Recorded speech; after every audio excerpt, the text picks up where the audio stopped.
Give me a little insight of who you are real quick, if you can do that. My full name is a French name, Jean Donald Prophete Jr. My father's from Port-au-Prince, Haiti.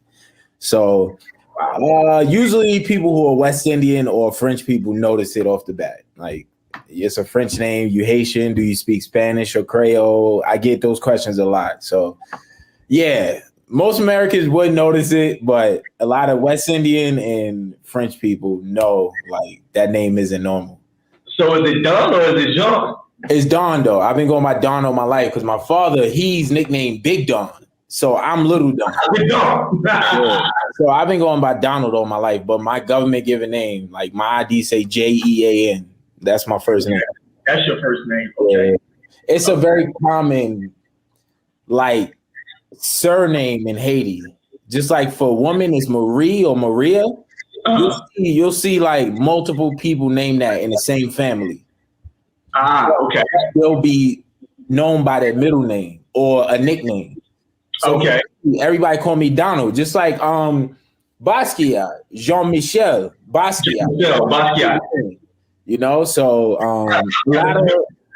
a lot of Haitian men have that name, whether it's hyphened or not. They have Jean in their name. His was just hyphen, so you said it together. But yeah, got it. And where are you from though? Where are you? Like, where's the core of your being? Jamaica, Queens. Jamaica, Queens. Yes, sir. South Jamaica. Okay, 50. You ain't been shocked on that. No. Okay. That's what's up. So, so again, like, this is Black Men Founders Fireside Chat. I'm Jonathan King. I am one half of the crew. My boy Torrance is not able to join us today, so I'm gonna hold it down. And we got my boy Don here, man. I met Don as Lynn Shutter many years ago, probably about 7 years ago.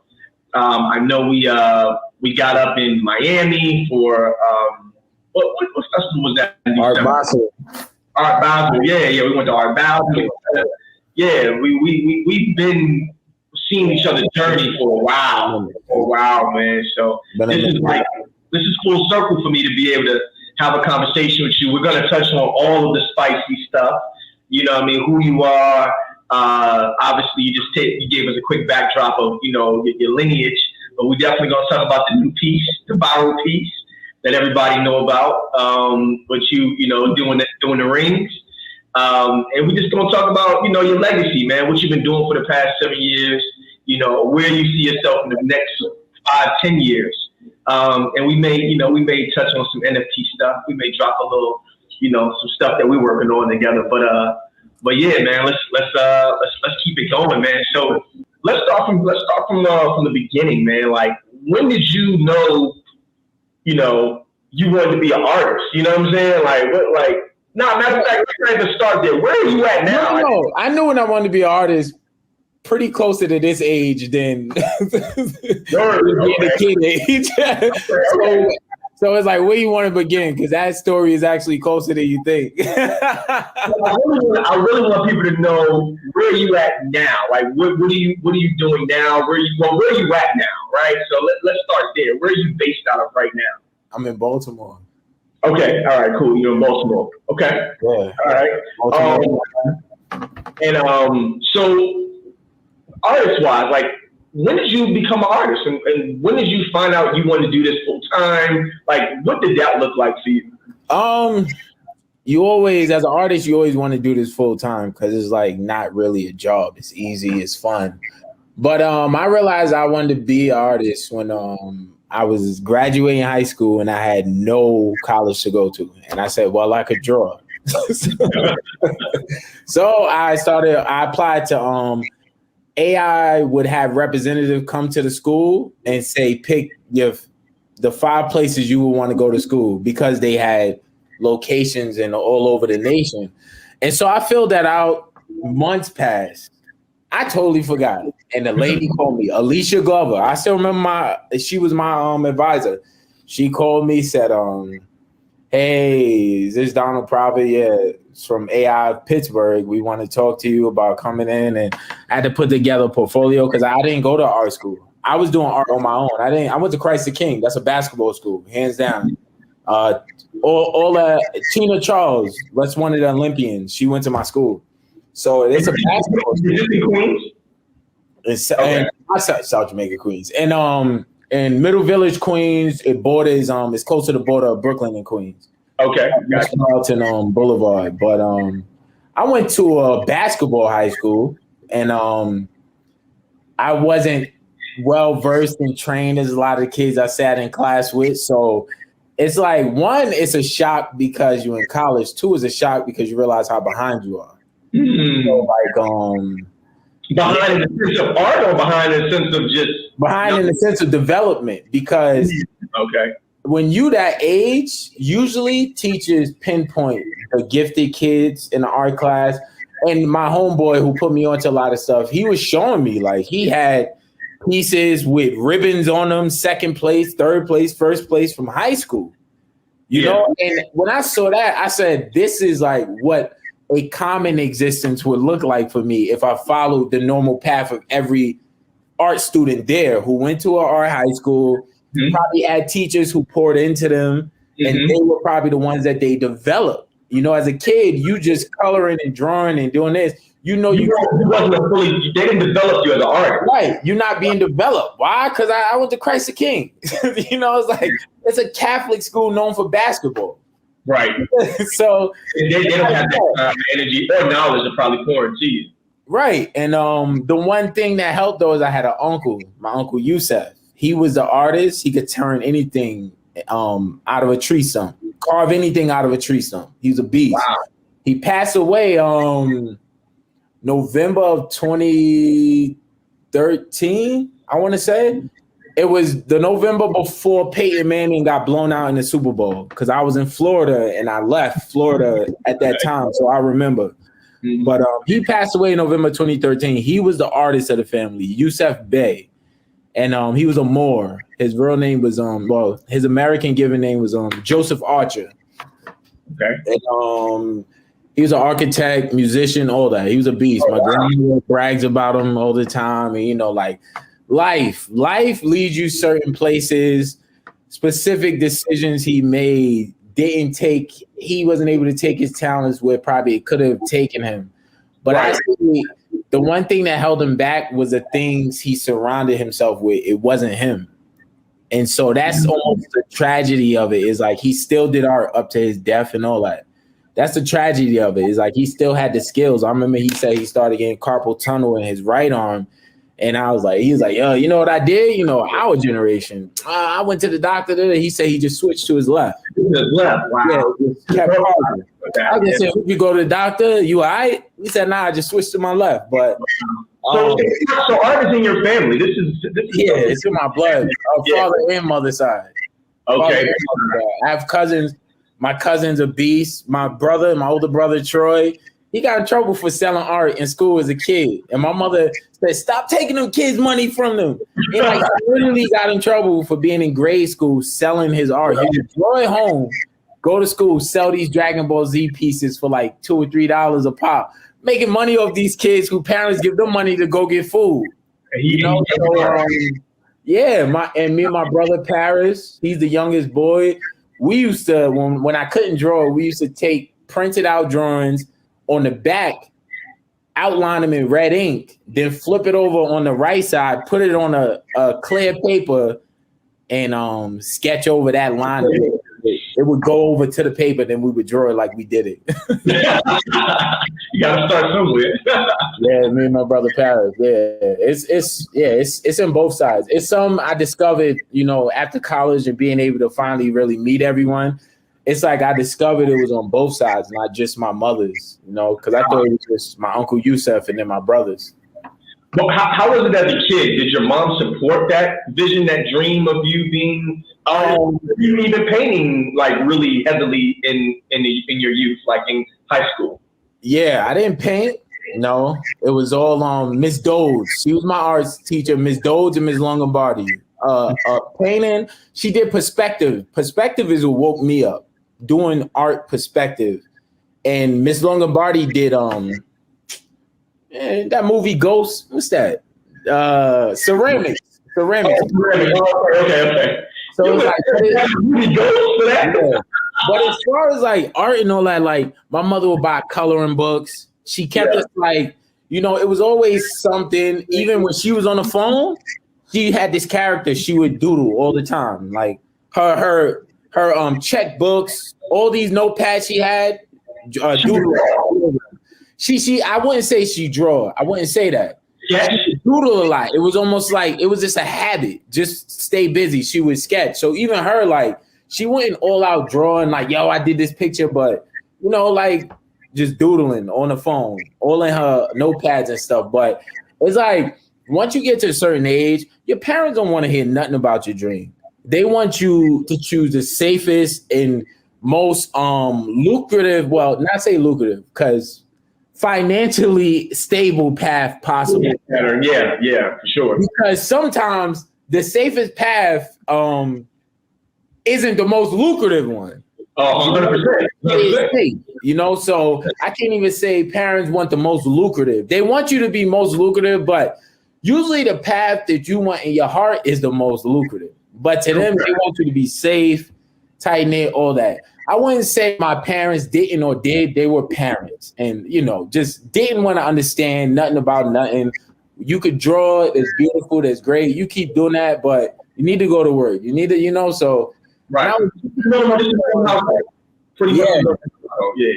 But I didn't get like that till after college. Like I said, I'm a late bloomer. I didn't get like that itch till after college.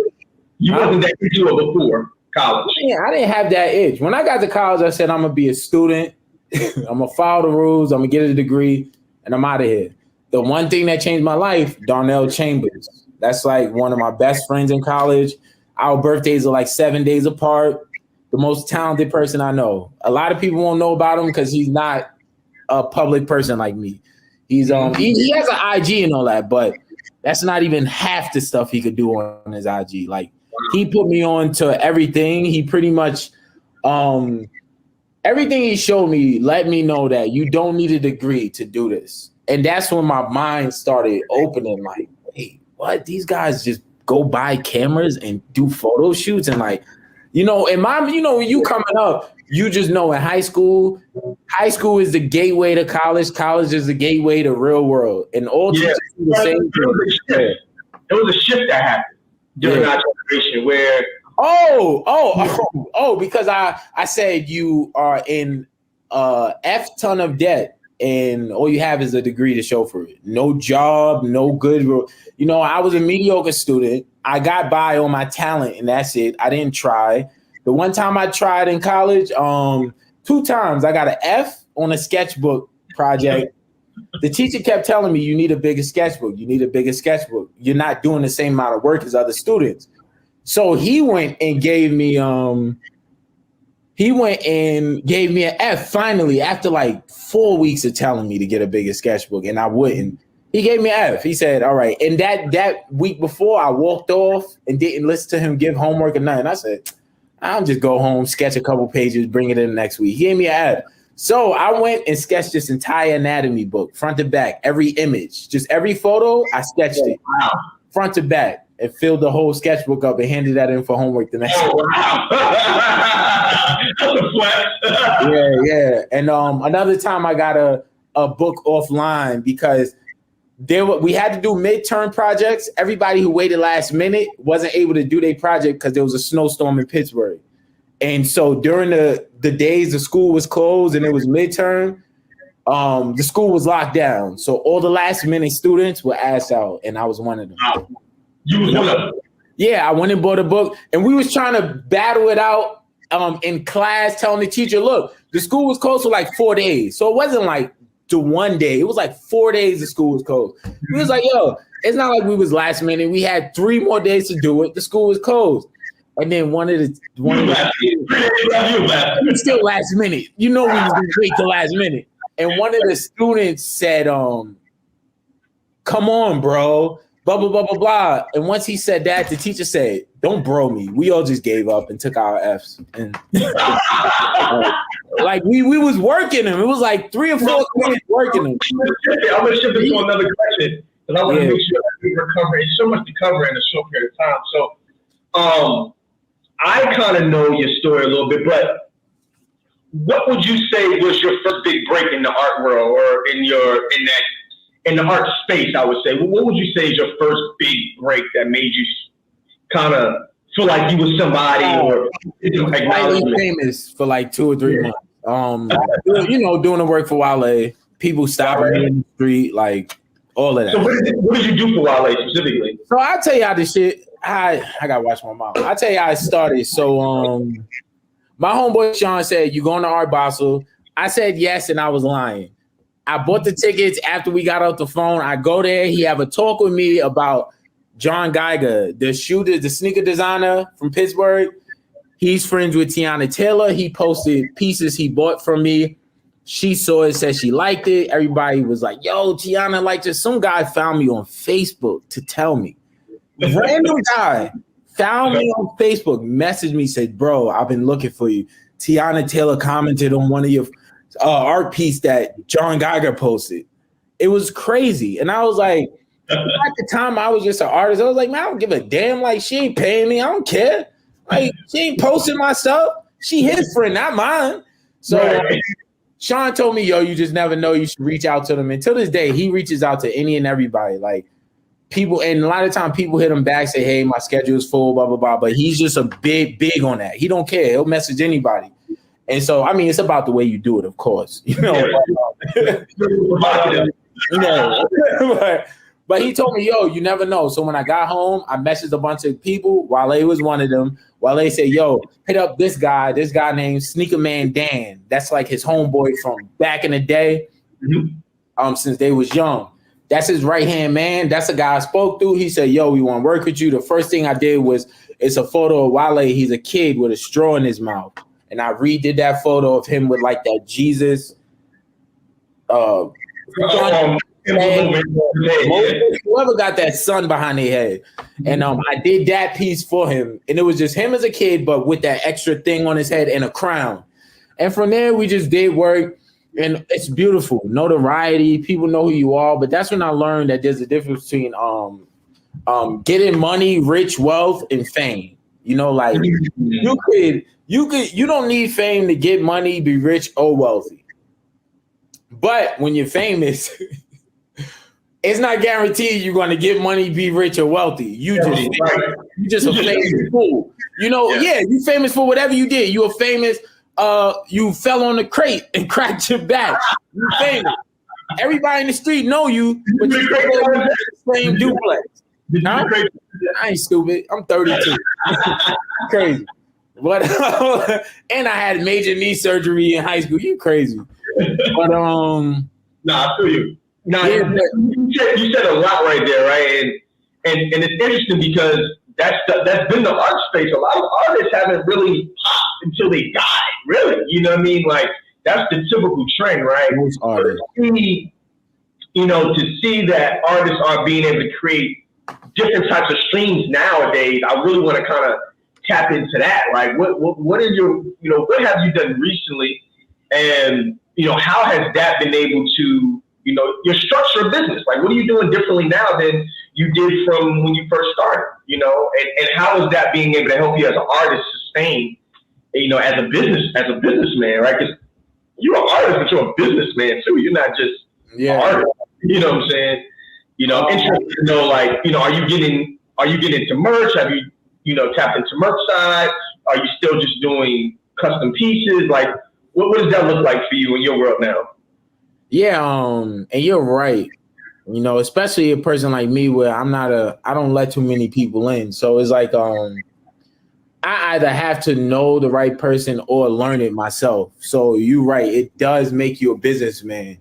When I'm very protective of my my stuff, my space, I'm very extremely protective, you know. So definitely merch, selling paintings, prints, still doing logos, a bunch of stuff. One young lady at an event I was in Atlanta put me on to like selling SVGs to people who are business minded but aren't necessarily creative. So they buy the files that you make, you know, any file, you know, I love New York, I love LA, you know, you put it online, they buy it, you sell it to them. And it's like, those are the people who are somewhat creative, but they business minded, they have an idea, they just need startup logos and stuff to get them going before they start making their own stuff. So she put me on it. I was like, really? She said, yeah. She's like, I buy SVGs. So, because she was saying like, you know, and I said it to somebody else, you know, it's different when you're doing a business with art and you're not the source. But the fact that I'm the source, you know, it opens the world up, because like I could just sit home and make shit all day. Put it out there, let it go online, let the residual comes in. That's but what I'm gonna start is definitely everybody and their grandmother, NFTs, and it's like, you know, it's like you gotta it's so much. I'm not gonna say that, but be careful what we're gonna release on here. But yeah, I'm gonna say he's a big right now, man, and really what I've been doing, you know, what I mean, you talk about offline is like just really studying. You know what I mean, getting prepared to study. But you know what I say. You know, you already have a collection that will go crazy in the NFT world. So we'll do another interview when something is being released though. So I want to tap in now. I want to talk about your most recent, I would say, success, or your most recent viral moment. Like, let's talk about the Olympics 2020 design, where you changed the infamous Olympic gold rings to showcase the black women. You know what I mean? Just pay homage to the black women with the black, with the hoop earrings. Like, what was that about? Like, what inspires you to do that? And how has the response been? You know, you can tap into about that. That was nuts. So I pretty much told the story to you. I'm gonna cut some pieces out, but Sure. But I'll say this: my professional field is transportation, and that's where this story started. So I was working myself up since like the beginning of the pandemic, March. I accepted a job as a service compliance manager, your supervisor, transportation supervisor, whatever. Work myself up. One foot in, one foot out the game. But of course, that job is eating up all my time. And I'm like 5 a.m., 3 a.m., 12 a.m., whatever. I'm answering the calls. I'm there, jumping up, only 15-minute ride to work. So work myself up. I'm about to take the GM spot. That's what's going on right now. So, and the thing is like, looking at it from a bigger picture, it's like this kid, all he want to do is art, paint, all that stuff. But I have the ability to climb the ladder in the corporate world really fast. It's always been something I'm able to do. That's why I'm able to leave jobs and go do art, go get another job. It's something I've always done. People who know me know, like, it's something I've always done. I've always been focused on art, but whenever it's time, I could jump back in the corporate world real fast.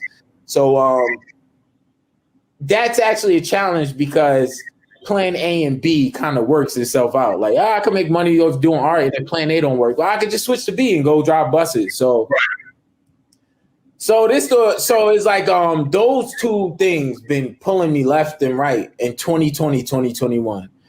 And the job was taken over. I was about to become GM, and I got into a car accident. April 16th. Still remember the day. Lady rear-ended me, an older woman. But that was kind of a blessing, because it slowed me down. My life is fast. When life is going so fast, you literally it's like you don't even have breaks. Like, you're being controlled by your job or any relationship you in. If you have kids, if you have no control over the aspects in your life, it's a wrap. You become a robot. Yeah. It's your life is running you as opposed to you running it. And that's how it was, where it's like, yo, get up, throw my slacks on, complain, but I'm there. It's not 8 o'clock, 8:30. You know, I can do whatever I want. I have all the freedom in the world. I'm hiring and firing people. I'm not hiring, I'm firing people, suspending people. I did it all of that. You know, people my father age, I gotta reprimand them. It's crazy. But that's the stress I was dealing with. And so I said to myself, sitting at home, going to chiropractors, and I already had a bad back anyway. I'd rather deal with the stress of trying to make however much money I got to make for rent in this house than deal with the stress that I've been dealing with. Yeah, stress for that. Yeah. And I left. May 1st. I was out for like a week and a half. I left like the 1st of May with no plans. No plans. No, nothing. You know, I didn't have no grand scheme. I'm not gonna lie to nobody. I was not selling art like that. And I'm gonna keep it 100. And it really goes to show, just the type of people that we have out here. Let's just veer off real quick. You know, that's just a whole nother thing that we could get into. The almost like the sour taste and the bitterness you have when you accomplish something like that. Seeing people that knew you was alive all these years, now all of a sudden you're like your biggest cheerleaders. Like I knew you for that long though. Like, right, what is this? You know, and that's the one thing. Like, and I spoke to you about it. Of course, you can't be like that. But that kills you the most because it's like, you know, it's just so many years. But well, one, bro, just to touch on that, and I definitely want to finish the conversation about like, you know, how did the rings come about? We can't get away from that. But I realize about people in this generation is a lot of it is popcorn, a lot of it is instant gratification. So yeah, they may have known you, but now they know you and now you're popular. So now it's like, well, I really know him, right? So, you know, you gotta be careful with your circle, man. We talk about this all the time. These are the conversations that we have. As Black men, we have to be careful. As Black businessmen, we have to be careful, right? Because we may have a skill that attracts people, and sometimes people only see value in what they can get out of it, right? Not necessarily, you know, how they can help you or how I can just be your friend. Like, if I just want to buy a shirt. I just want to buy a piece. I just want to support it. It's trying to figure out. I'm still waiting on a video that was shot and went missing. You got to the accident, right? You left your job a month later. No plans. So from the time you left your job to the time you created this masterpiece of art that, you know, people like Beyonce and all types of other people are wearing, how far? Like, what was the big difference? So June 22nd was when the piece hit. June 22nd. Yeah, pretty much a month and a half. I had some bread. I didn't even have bread. I'm not gonna lie. I had 2 full checks coming. After that, I guess I'm about to go sell some dope. So they're like, yo, that's it. I didn't have I wasn't really even thinking of, yo, do art. That's your fallback. I was just doing Uber to survive. At that time, like, why did you stop? Were you tired of it, or what was the thing? Because I know you've been doing art consistently for what? Nah, real talk. 7, 8 years. Like the life I built for myself was the life I thought I wanted, but it wasn't. Wow. And it's like, yo, I'm gonna tell you. What do you mean by that, bro? What do you mean by that? I'm sorry. What do you mean by that? Because you getting older. I'm surrounded by people, all these people that's building lives and families and careers for themselves, yo. And they're your peers. And you also, not only that, you also know peers who are doing the things that you're doing that's also just out of this stratosphere. And so you start to look and say, yo, I got to start building a life for myself. Where you just say it, like you intentionally go out and say, I have to start building life for myself with no direction. You're not doing nothing that you enjoy. You just building a life based on what you see. Like, yo, he got a girl. dang, he got a kid, dang, he married, yo, dang, son, dang, man. You're missing out. Feeling like you're missing out. Yeah, so it's like I was saying, I'm an adult. This is what adults do. I should have a girl. I should have a friend. I should have, and all of that. And you start to realize you in a relationship. You finally got, because the first car I had was an old school. I got a new car, computer lit, all this. I'm lit. Everything in my life is clicking, except for the fact that, yo, I don't want to do none of this. All I want to do is paint, draw, and be by my goddamn self. That passion, man. That passion. You know, it's like, and I say that like, that's why it's so difficult. And we're gonna get back to the Olympic story after this. But I say that, like, for me, it's so difficult for me because, like I said, I could work in the corporate world, so I'll be comfortably in the corporate world, but it always leads to me destroying everything to leave and go do art. And that's been a pattern of my life. I work my way up and then I find a reason to leave. Like, even told you at Amazon, I got into it with trainer dude and all this stuff. And all of a sudden I got to go. But honestly, I don't want to be there. Right. I don't want to be there. So it's like, you just looking for a reason to get out. Yeah. Or the bigger picture working in your favor. Yeah. And that too, where it's like, in your mind, in my mind, I just want comfort. Why do I do art? I don't do art to get women. I don't do art to get, the spoils of your labor. I do art simply, and I realized this when I was doing the work for Wale. You do it because you want to change your financial situation. That's the only reason I do art. That is the only reason. It starts with changing my financial situation, and then I think, well, yo, I want sneakers, I want a house. I want to change my financial situation because that alone, you know, every profit from me down is just, you know, they on another level. So that, and the fact that yo, you just tired of the everyday struggle. Yeah. You tired of it. You want something better. Every day in America, you reminded it. But what it's telling me, what I'm hearing though, is you realize that your talents can open up more revenue and more money for you, more than just your getting paid for an hour at a job. That, it made me happier. It was like like, yo, I would be at the job, like, I don't want to be here. I mean, you think about it. You leave a 30, 31, 32-year-old to his devices as he's running a transportation company. I was in there just blowing time, going to eat, going to the mall, I was in there doing whatever. It wasn't even like being challenged. You know, I'm getting salary to bull crap all day and teach a class every 2 weeks. Right. Yeah, so, I heard something that said jobs out here paying people to forget who they are. When I saw that, you know what I'm saying? That was literally me. And it was like, my mind was like, you're not going to forget who you are, bro. Yeah. And it was like, I'm fighting to drive to work. As the longer I was at the job, the later I would show up.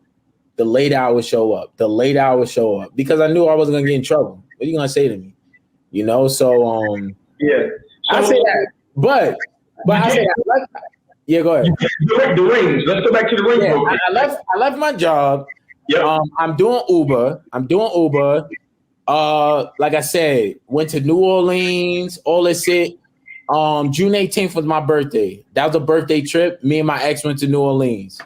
Okay. Of course, I say ex, relationship over. So that's another thing. Now, I'm on the couch, not feeling life, not feeling good.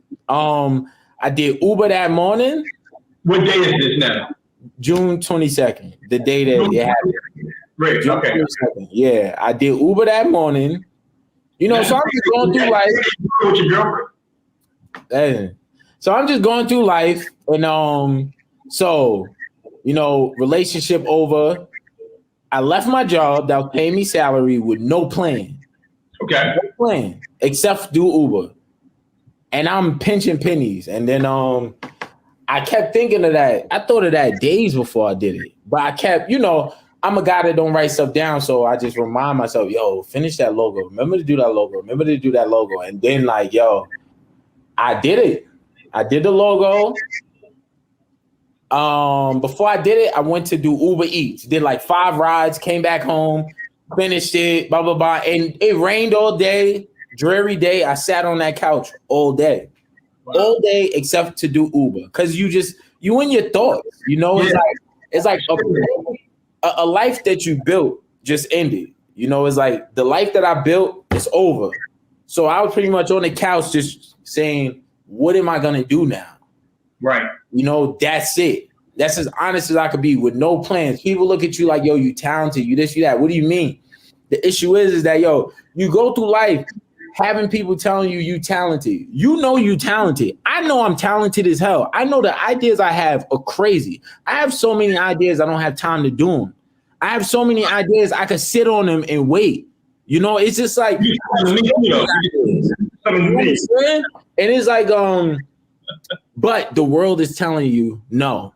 No matter how many jobs you apply to, no matter how many no matter how many doors you knock on, no. So it's almost like you're so confused because you want to live the life that's meant for you.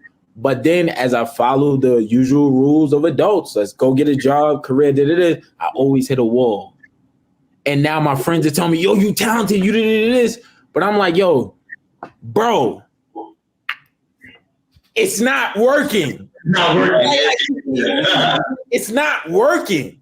Yeah. You know, it's like that's the that was something that you was realizing during that time. Like like shit is not working. It's not working. I'm doing this, I'm doing that, yo. But it's like I never stopped. My thing wasn't like it's never gonna happen. My thing wasn't like you can't do it because I'm talented as hell. I'm nice. Like it's like you notice after a while you start realizing, all right, the common human being thinks I'm good at art. Okay, so I'm over that hill already. So it's not even like you being cocky. You know, when people see your stuff, they're gonna buy it or compliment it at least. So that's so you designed the pieces. Yeah. And then what happened though? You designed them and then so I designed it, you know, did the earrings. I said, dang, let me do the different shapes of the bamboos. I said, oh, that don't flow good. Because, you know, the earrings, a lot of people don't understand that it helps the human eye, the fact that they flow with the O's. Mm-hmm. So when I went to go put like the circle one with the door knocker, it's like it will float up. Then it looked weird. So I said, you know what, let me put the circles. And I put the circles, you know, upside, downside. And then funny thing, homegirl came out and said I stole her design that had the colorful earrings. The night it happened, some old Cuban lady said I stole her design because she did this design in like 2016 where she did the bamboo earrings, but they were the color of the Olympic rings and it looked like it was like a covering on them. It wasn't like the bamboo ridges and all the earrings. Yeah. It just looked like a round, smooth earring. Mm-hmm. And I said, you know what? I thought of that, but I said, hip hop don't wear green, red, and blue bamboo earrings. They wear gold. Mm-hmm. So I said, I'm gonna keep it gold. You know, and that's why the color of the Tokyo is the Olympic ring color. Because I still wanted to make it Olympic. So I said, let me make Tokyo the color of the Olympic rings. But that's what I did. I said, and that's what I said to myself, hip hop didn't wear blue bamboos, they wear gold. Mm-hmm. So I kept it gold and posted it. I didn't think much of it. I didn't put. And usually when I do my pieces, I put the inspiration was what though? What was the inspiration behind it though? Was it homegirl, she all over the news. She carried when she was on top of the world. And and she did that first run that made all that noise.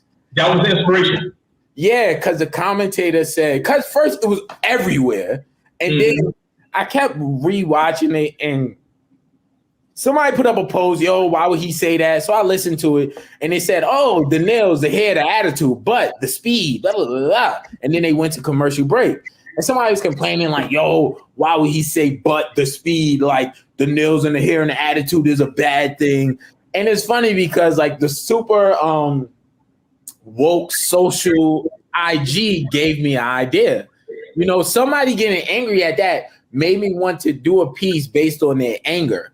Like, yo, he got some nerve, nails, hair, and attitude. I'll show him. That was literally my thought process. Like the nails, the hair, the attitude, nails, hair, attitude. Even though overall, I think the post was a waste of time and you blowing hot air. Like, who cares how he said it? The girl is amazing. You know, you know, the reporter said what he said. The person posted it. I seen it. Nails, hair, and attitude, and I heard it. I just kept hearing it in my head. Nails, hair, attitude. So after I did the design, I said, "Oh, let me add some funny black people stuff." Who will be there? And so after nails, hair, and attitude, that was the initial thing because they had the check boxes and everything. Like that was the design. I added who gonna be there. Y'all not hot, and I had another one, but I deleted it. But genius. after that, I posted it. I knew it would make noise. Usually, when something make noise, people commenting it a lot before they even like it. Is more comments than likes, and so you know, like once you see 2 or 3 comments, you know, all right, this shit gonna go. And yo, that 2 or 3 comments plus like 5 mentions. And I was like, oh, and I put my page on private because it scared me because it was moving too fast. Yeah. And people was like, then when I started seeing more people saying like, not negative stuff, but like, yo, don't let them steal it. Yo, don't let nobody like, they was like, almost like forewarning me. That's when I was like, this is going to go. This is going. This is going. Motivation let you know I got something. Yeah, because all the comments wasn't so positive. It was people literally warning me, like, "Yo, you might want to." I said, "Oh, dude, this is gonna go," and it went. And yo, my website wasn't set up for none of it. I literally was ill prepared, or like totally unexpected. Never seen it coming, and it's like, it's honestly the most vulnerable my confidence was as an artist because my life was the thing that was driving, you know, that had me so low. It's like the one time I put up a post, I didn't put my on it. I didn't do certain things I usually do. Yeah, because it's like, and people might say, yo, you just don't know your power. No, because life had me so messed up. I'm not even realizing what I'm doing right now. Right. You know, and every other post you see before that, at Don Prophete, you know, I put it in certain ways where, yo, not everybody gonna go snatch it or whatever. Like, but that joint, it was cleanly put up there, like a Tumblr post. like a Tumblr post, Yeah, so that's so interesting because I remember when I seen it the next day, and by the time I seen it, it was already viral. You know, and I'm like, oh wow, like this is out of here, man.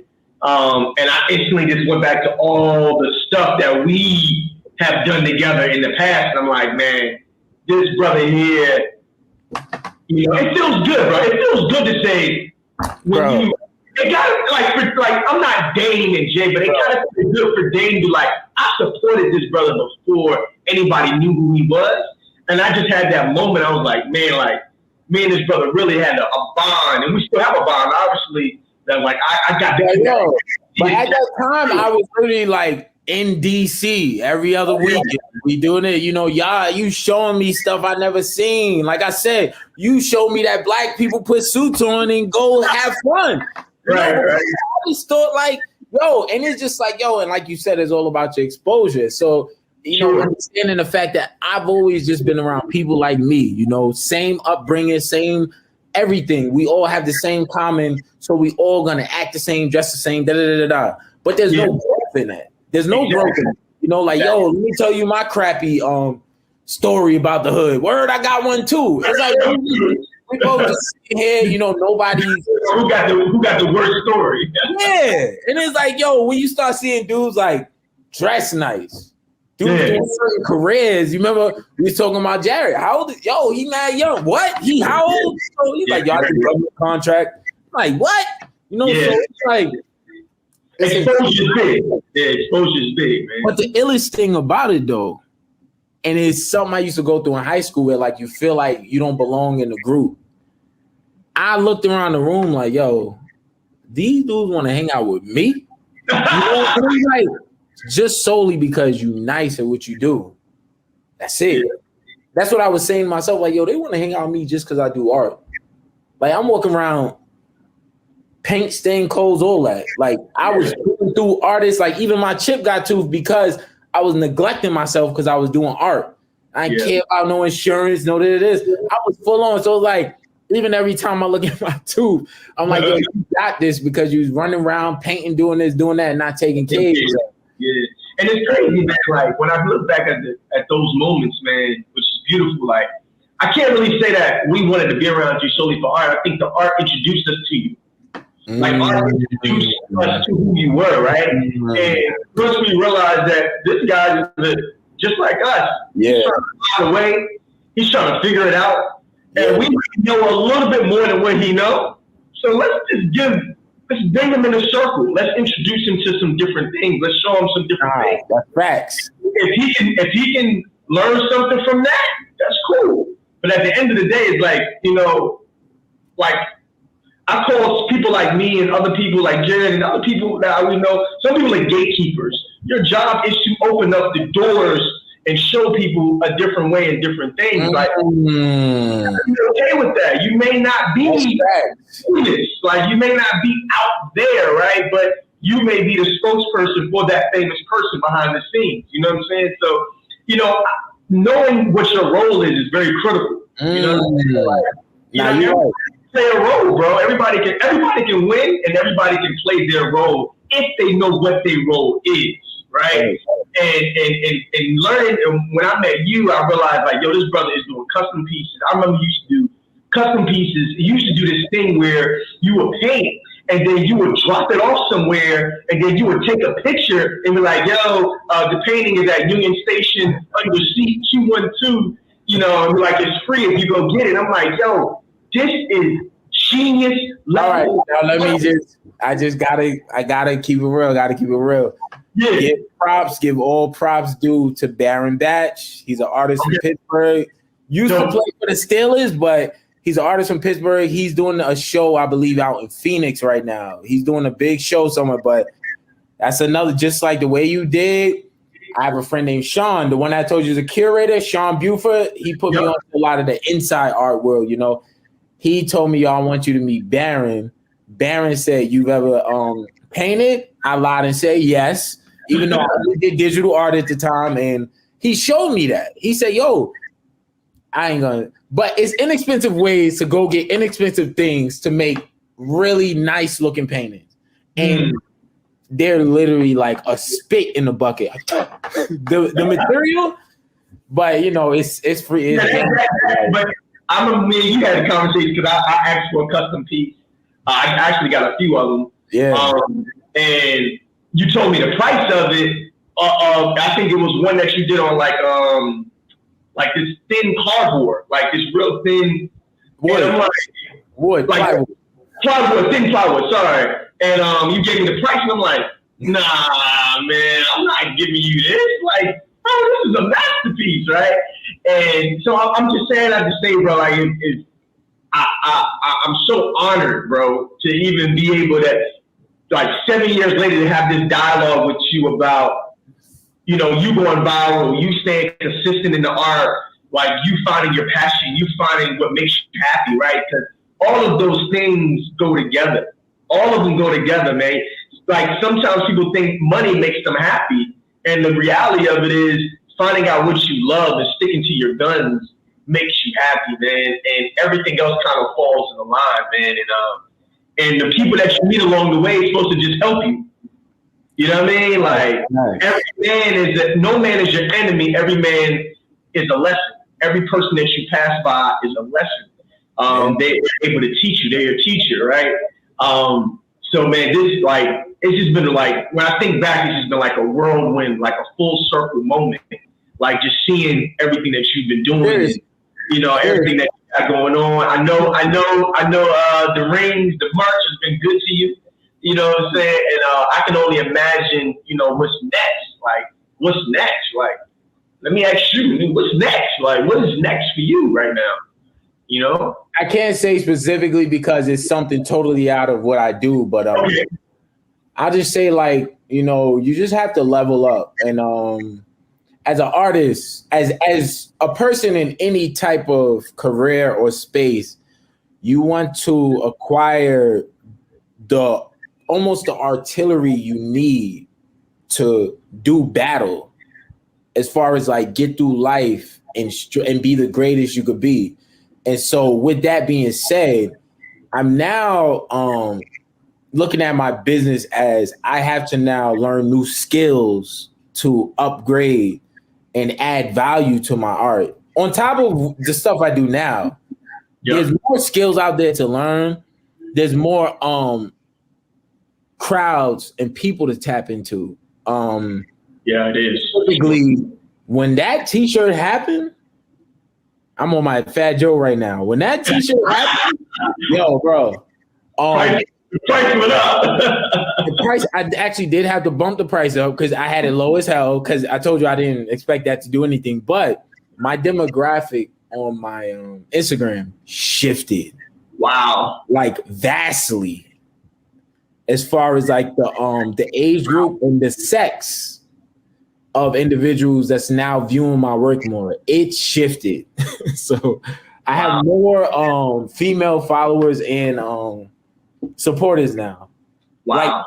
Like outnumbering men. Not just more, but like shift, like a total paradigm shift. And so and I'm the type of guy, I read The Alchemist, listen to the soul of the earth. So, you know, it's just like my mind is like woman, woman, woman, woman, woman. So it's like, you know, so do I look at stuff, you know, life give you hints and you just gotta follow the breadcrumbs, go along with it, figure it out. So you gotta be ready for it too. Yeah. And so like I just mistakenly, just like haphazardly made a design that not only went viral, I knew it was gonna be good.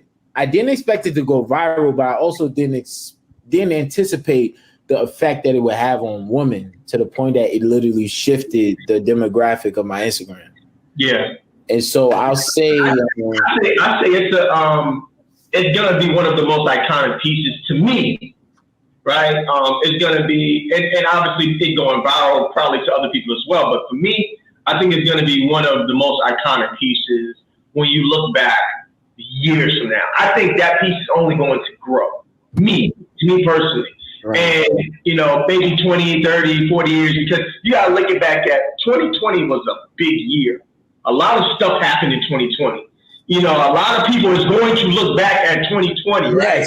So when you look back at 2020 and you see the empowering of the women and you see the COVID and you see this, and then you also see, somebody redid the rings, the Olympic rings to showcase Black women in the air. Like, that's going to stand out, bro. And then, so I'm giving artists their flowers, bro. Not you gone, no John Maciat. No, I'm giving artists their flowers now. Now I can see you, I can speak to you, I can hear you, bro. Great stuff, man. Great stuff. Congratulations. You pushed through. The ups and downs of life is going to continue to happen. That's just life, man. And I'm just glad that, you know, we maintain brotherhood, but overall I'm just glad that you are now getting the light, you're getting the shine, like you're getting the attention that your art deserves, that I always told you that your art deserves, man. So, you know, I'm just happy for you in that room. I want to know where I can find you. Tell the people where they can find you. Tell them your email address if they want to get some merch. Like, tell them more about where they can find you and stuff like that. Oh, donprophete.com. Don, D-O-N. Prophet is spelled like it is in the Bible. P-R-O-P-H-E-T with an E at the end. Donprophete.com or Don_Prophet on Instagram. But, you know, that's how to find me, Don Prophete. Or if you feel like looking at old stuff, you could Google Lynn Shutter. Lynn Shutter. That's my God. And there's like a whole nother life of art that I did for like 5 or 6 years. I don't think people even know. Like, I had a whole nother life before this. Like, you know, it's like some people lasted for both eras. Some people came in on one era and not the other. But yeah, you know, I had a whole nother life before this. It's gonna make a good movie, man. Oh man. It's gonna make a good movie. Nah, it's good. well, look, man, I'm gonna end it, man. I really, really appreciate you taking the time to speak with me. My brother, y'all, man. I've known his brother 8 years. It's been a minute. 8 years now, and he's one of the next up, man. You know, he's really not even next. He's really now, to be honest with you. You know, so support, pull up, buy some merch, buy some product. I would invest in the art. If I was you, I got a few custom pieces from him. If I was you, I would always, you know, it's only going up. man. Like it can only grow. It can only grow from here. Today's price is not today's price. It's only going up. As long as I keep working, I'm just gonna make a lot of people rich. You know that, or like they're gonna have a nice token where they're gonna be like, yo, I want to sell this. Yeah. You know, however much they be like, yo, I need some bread. Let me. You know, so that's why I keep saying, like, yo, all the people that bought and collected, I hope they held on, because that's all I keep saying, like, yo, bet the house, bro. I got the collection. I'm good. Feel it. Bet the house. Bet the house. No, man, it was a pleasure talking to you, man. And yeah, let's do this more. If you need anything from Black Men Ventures, me, everything that we got going on, you're family now. You're officially a part of the family after this. Hey. And yeah, bro, if you need anything, just reach out. This is a great conversation, man. All right, man. Definitely. Thank you. All right, bro.